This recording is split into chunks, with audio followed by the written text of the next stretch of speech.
What if I told you I'm about to attempt a hardcore Nuzlocke in Pokemon Y, but I'm not allowed to use a single Pokeball? That's right, in Pokemon Y, I can't catch Pokemon. No routes, no encounters, no safety nets. If I want teammates, I have to earn them through anything that isn't throwing a ball. Gift Pokemon, special events, that's it.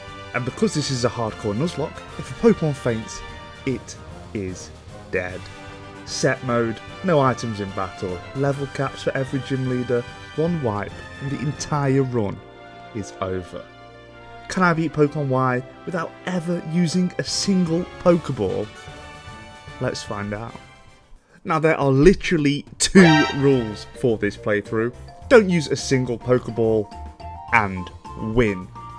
Which is crazy as the whole point of Pokemon is to catch them all.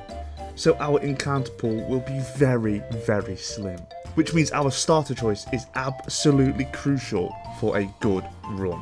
So I opt for Chespin, not only to redeem it for last time, but also because I am aiming for a Fire, Water, Grass core.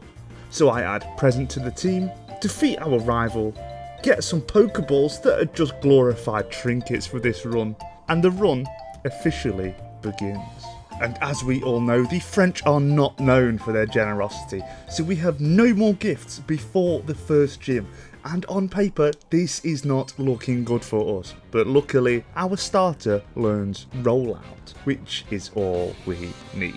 I press it once, and after taking a bubble, we roll and take down her first bug. And when her ace, the literal devil itself, is out, due to how Rollout works, we take a soft tackle before firing off a quad effective 120 base power Rollout for the OHKO, easily dispatching the first gym leader and claiming the first badge. Thankfully, this massive gap between gym badges is where we can increase our team members a lot. After we defeat the Professor in Lumio City, we can get a Kanto starter as a nice little gift, and I had to do it. I think all 3 are mid, but I go for Charmander. I know, but I want that Game Freak plot armour, and it will look pretty snazzy on the thumbnail. We then press onwards to Partham Palace and reunite the man with his dog, and then we watch the fireworks during the day, and this just makes me feel weird. Sorry Shauna, I don't see you that way. We press onwards and pick up the Rock Smash TM as we can get 2-for-1 deal on our next encounters. After we deal with Team Flare, the scientist gives us another Pokemon, well, a fossil, and I choose the Jaw one. Do I need to elaborate? But also, we can smash the rocks in the cave until we find an old Amber. For some reason, all the other fossils are locked until the post-game, but we don't need anyone else. These 2 are just beasts. And Aerodactyl makes its debut against the second gym leader Grant, and our team is looking tasty already. A Rock Smash does big damage to Amora, bringing them into healing range as we get paralysed. We bring them low again, and then a takedown does massive damage as it is super effective, but it works in our favour as the recall damage just takes them down. His own Tyrunt is out and I switch into our Evolve starter on a bite, and then I set up a Leech Seed, basically securing the win. Their Rock Tomb brings us below half the 4 seed recovery, and with a couple of Rock Smashers we can bring down the Dino, claiming our second badge. We then have to face the greedy lady with 2 Lucarios. I really want one of them, but she is super simple when you just have a Charmeleon firing off super effective Embers. And then we take on the greedy roller skater for our 3rd badge, and I think we have the edge, but just to make sure, I backtrack to Silage City and enter the cave, and after moving the boulder with strength, we can pick up the Aerial Ace TM, which will be insane for Aerodactyl. And again, this new move makes the gym absolutely trivial. Our Pterodactyl can Oko Mienfoo. Her Machoke also gets destroyed by a single Aerial Ace, which surprised me, and her Ace Hawlucha is out, and it survives one on a 3rd, but she doesn't heal up, so we can take it out the next turn, securing yet another badge.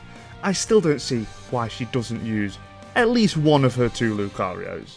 But more importantly, After we use her own Lucario against her in a forced Mega Evolution battle, we can secure our next Mon, which is none other than one of her Lucario. What a Mon, honestly, what an upgrade to the team. And immediately as we leave the city, we get our 6th and final encounter of the run. This Pokemon breeder here gives us his Lapras, which I actually name Regalo. Man, that Duolingo streak is really coming in handy. And then we have our second battle with Serena, and it is a joke. Honestly, she always is until the final one, and even then that is dubious. Charmeleon can handle her Meowstic with Dragon Rage, and then Lucario can stack up power-up punches, take down the Absol, and as we are so powered up, Oko her starter with a Bone Rush. And now we have the Skyplate and Fly? It makes Aerodactyl even more unstoppable, and Ramos stands no chance. A single one for all 3 of his Pokemon. 3 in a row. Hot dog. That's a jackpot. We scare off Mr. Worldwide and restore power to Lumiose, and just before the next gym leader, we get some huge upgrades for our team, with our 2 starter Pokemon evolving to take their final forms. And man, this is a massive redemption for Chesnaught and the spotlight for Charizard. Everyone wins. And we take on everyone's favourite scientist, the electric type leader Clement, in the Eiffel Tower. And did he know there was a super weapon plant thing inside his gym? Like, that seems it would violate many workplace hazard rules, especially as there are quite a few children in the building. Hey, I should write a strongly worded email to the Lumiose Commissioner about this. Anyway, this gym was a joke yet again. There seems to be a recurring theme here. Tyrant runs rampant and KOs his entire team. What a good little Rex. We have to take on Serena yet again just outside Lumiose, and I'm sorry, I'm going to say it. Serena is a mid-rival. She constantly pesters you, but not in a good way like Barry. Oh, and her team is shit. Like 3 Pokemon at this stage. Come on, gal, you can do better than that. Anyway, we press onwards and our team takes on the next gym leader, the first ever fairy specialist, Valerie. I lead with our starter, and you may be like, big up the real JC. Why do that? It's a fighting type, so it's weak to fairy. Well, my most loyal subscriber, Game Freak gave up when creating this game, as her Mawile knows 3 moves, yes 3 at this 6th gym, and none of them are stab, fairy or steel. So we are free to set up with Chesnaught and go to town. We get a Leech Seed off to keep us healthy, and we get up to +2 with Power Up Punch before they fall to our Rocky Helmet.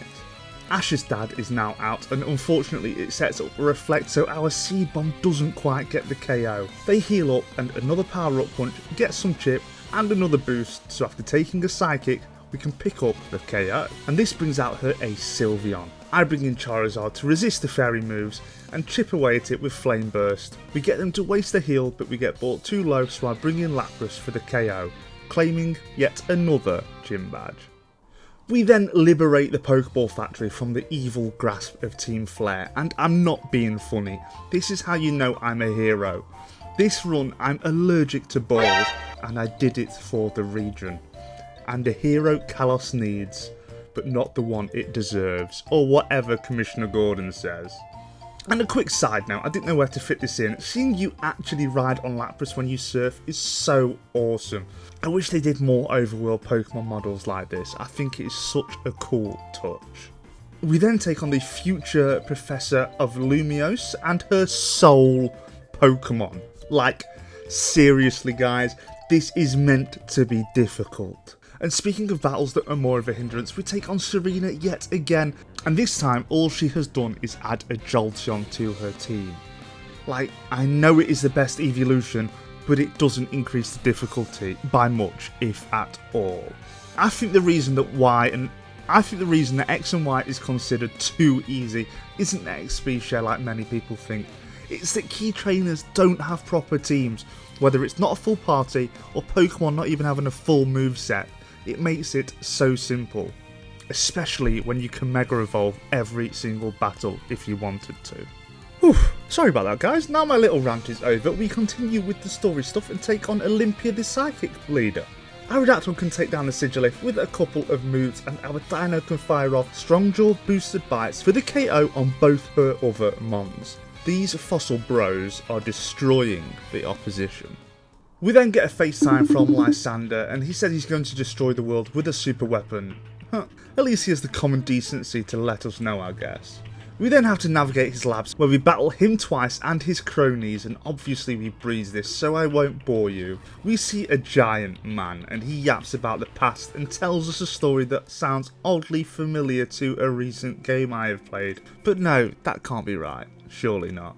We then press the big red button, I'm sorry, I'm just a simple man, and then we head to Geosenge to destroy the weapon. And here we have to battle our way through hallways full of grunts before facing down against the legendary, and I'm sorry guys, I am forced to catch it.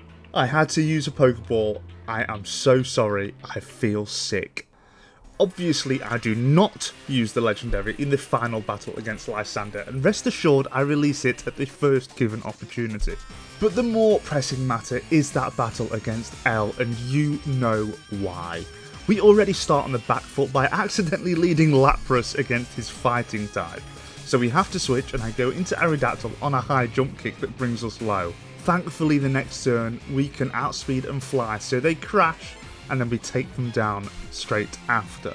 His own flying type is out, and I go into Lucario, and I choose to set up Calm Minds before OHKOing with an Aura Sphere.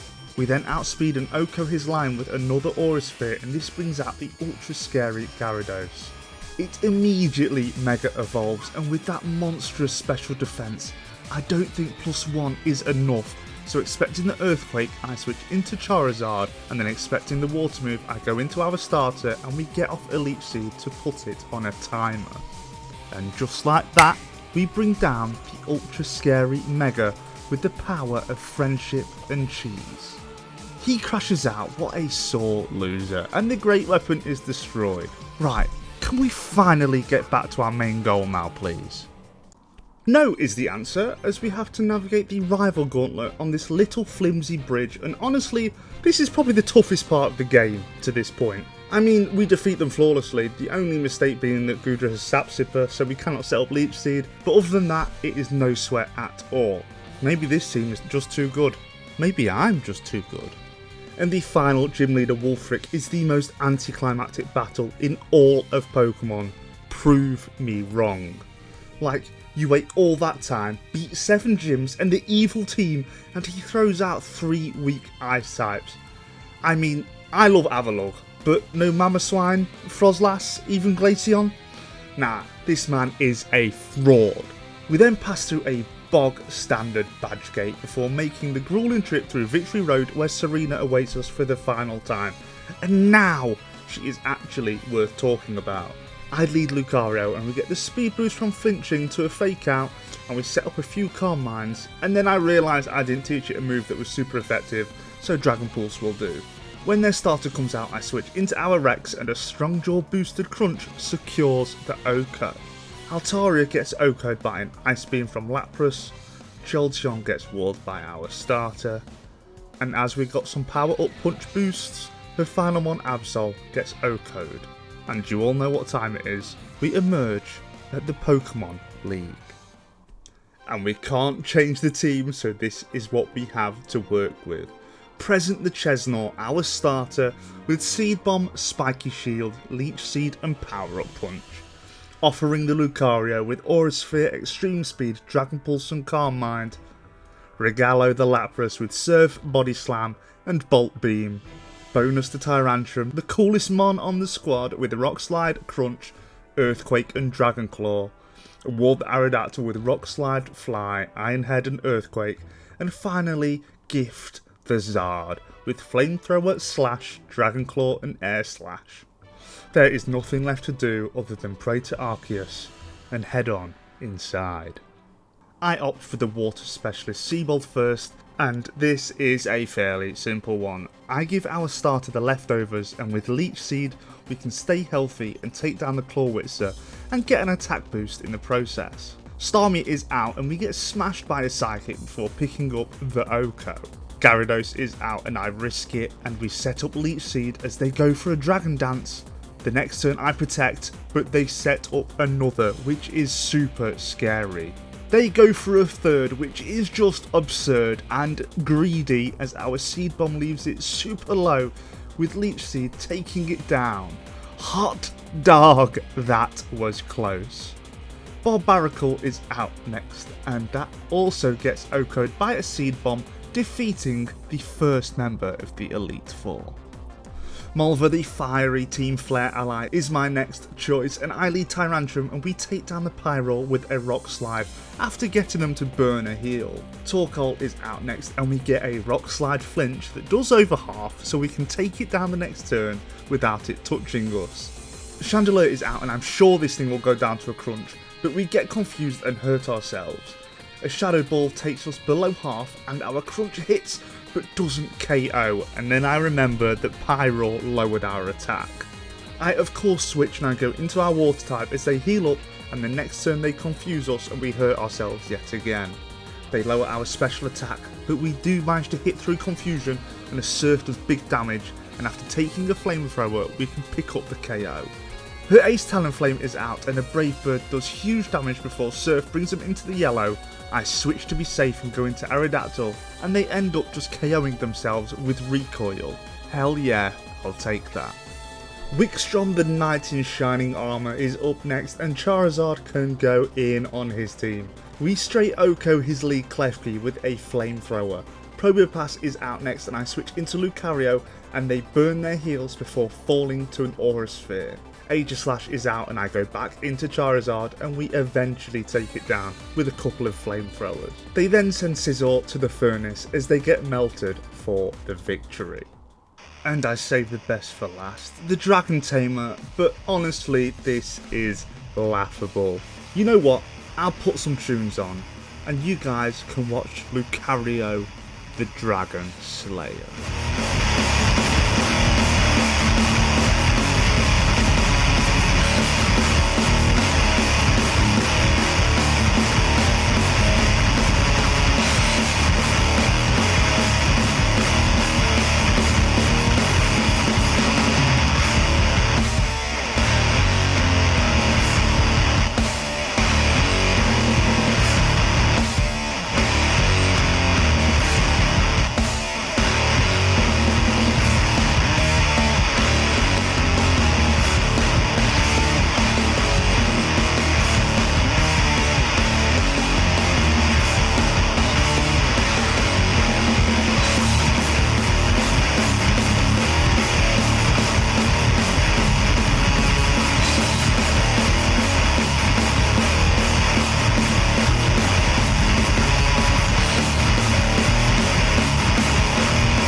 But now it is time to face down against the final trainer standing before us and victory, the champion Diantha. Her lead Hawlucha is scary, but not as scary as our Pterodactyl, as we can outspeed an OHKO with a fly. Her own T-Rex is out now, and I go into our starter and we can do the Conquer combo as Leech Seed and Power Up Punch get them to burn a heal before getting the KO. Her other fossil is now out, but we are set up so I stay in and get the OHKO with a Power Up Punch. Goodra is out and they outspeed us, which I was not expecting, but thankfully they missed their Fire Blast as our Power Up Punch brings them low. They burn another full restore and we still don't pick up the KO with another Power Up Punch. They go for a Fire Blast and we absolutely tank it. It just shrugs it off before KOing the pseudo-legendary. My god, we all need to respect Chesnaught. Gorgeist is out next, and we can't really do anything to this, so I simply go for a spiky shield as they went for a phantom force, but I totally didn't realise that it hits through protect, and thankfully we survive and cling on. I bring in Lucario and pick up the KO on the pumpkin, and this brings out her ace, the elegant Gardevoir. She immediately Mega Evolves and we fire off an extreme speed for some chip before being brought low. I go into Lapras to tank special moves, but they have Thunderbolt, so I pivot into Tyrantrum to guarantee the fairy move, and then I go into Charizard, and poetically, Game Freak's favourite child gets the KO, making us the new champion of the Kalos region. This run was insane. The whole point of Pokemon is to catch them all, and it was cool to completely throw that out the window. It also helped that the Pokemon we got this run were incredible. I thank every single one of you for watching, and if you enjoyed it, hit the like button and subscribe for more wacky Pokemon challenges. And if you have anything to add or a run to suggest, let me know down below. But with all that said, stay classy and have a wonderful, wonderful day.